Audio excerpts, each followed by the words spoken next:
Marco, dit was een drukke maand voor je. Laten we even terugblikken. Ja, het was een hele drukke maand. Ja, we hebben heel veel leuke dingen mogen doen. We hebben Radio 2 mogen doen en de Gay Pride Top 100 finale mogen presenteren. Ja, heel veel optredens gewoon in het land mogen doen en nu Dutch Valley. Nou, laten we even beginnen bij het begin. Ja, de afsluiting van de Gay Pride eigenlijk. Ja, precies. We mochten de finale presenteren samen met Edwin Diergaarde op Radio 2. Een geweldig podium wat natuurlijk geboden werd. Maar wat vooral een feestje was op de radio om te mogen doen. En ja, het smaakte naar meer, dus laat maar komen. Hoe waren de reacties? Heel erg positief. Moet ik zeggen, we hadden natuurlijk ook wel de leukste liedjes. Want ik zat in de finale, dus alles was meezingbaar. En het was echt een leuk feestje om te mogen doen. En de reacties uit het land waren zeer positief. Zijn er ook nog mensen die zeiden van... Hé, Marco, wij wisten het eigenlijk nooit van jou. Nou, dan is dat... nou, laat ik zeggen, ik heb er nooit echt mee te koop gelopen. Ik schaam er ook totaal geen minuut voor. Maar ja, voor mij hoef je niet met een bord om je nek te lopen van ik ben zo. Maar nou, nu weten de mensen het, klaar. Vandaag Dutch Valley. Ja, wat een feest hè. Ik was echt vereerd dat ik het mocht openen hier in die tent.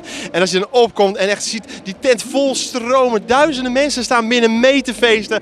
En als je ziet dat de Polonaise losgaat, ja, dan staat hier een gelukkig artiest.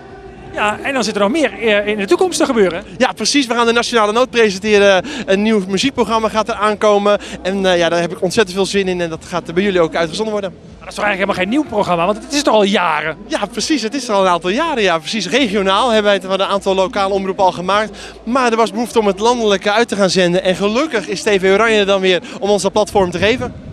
Wanneer is het te zien ongeveer?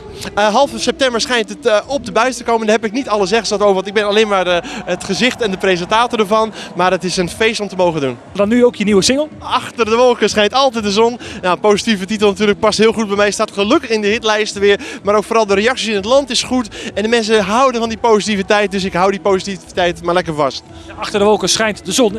Zijn er bij jou in het afgelopen jaar ook wolken geweest? Of je zegt van nou ja... Ja, dat was met alle leuke dingen die er nu waren misschien wat minder. Nee, ik heb in het verleden genoeg achter de wolken, donkere wolken om me heen gehad. Gelukkig zijn die ook weer verdwenen. En daarmee kan ik echt uit mijn hart zingen. Achter de wolken schijnt de zon. En kijk naar het heden en het verleden laten we rusten.